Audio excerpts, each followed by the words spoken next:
Конечно. Не, апам хабарласты. Не дейді апам? Апам айтты, бәріміз сол үйде бірге қарсы алайық деді.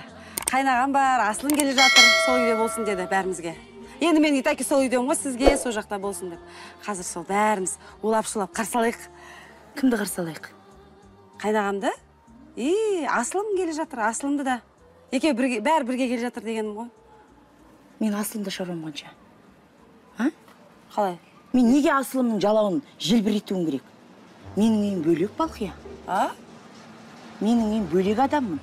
Келсе, өз үйіне келеді қылыш. Кеткенде сол үйден шығарып салдық қой. Келгенде өз үйіне келсін. Жоқ енді абысы деп апамның айтқан сәлемдемесін. Сен не дедің? Мен жарайды, барып айтам дедім. Жоқ енді бірге... Қалай жарайды, барып айтам дейсің? Айтпайсың да өз үйінде қарсы алып алсын. Өзінің күйеу, бала-шағасы бар деп. 40-қа келген адамдарымыз ғой. Біз неге ол кемпірдің айтқанын істеуіміз керек? Масқара. Позор болдың, Айсара. Өзіңе де обал жоқ. Шешең айтты ғой саған. 4 жас кіші, ол сүмелекке күйеуге шықпа деп. Сауап болды, өзіңе де обал жоқ.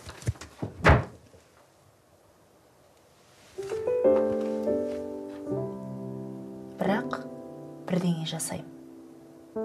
Бір жерді тесіп шығам.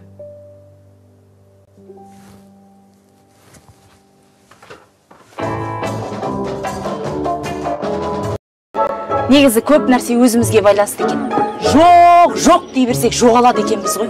Жақсы сөйлеу керек екен. Мен мысалы бар ғой, күніне 100 рет айтам. Мен мектеп директорының әйелімін деп сеніп айтам. Көресіздер, Қылышбек мектеп директор болады. Апа күлмеңізші. Жолайым солай болсын. Аузың амай, болады. Болғаны бізге де жақсы. Қуанамыз. Бұл мектепке Қылышбектің еңбегі сіңді ғой. Сізге де жақсы ғой па? Мектеп директорының анасы. Пақ шіркін. Ой, мен айтсаңшы, мектеп директорының әйелі.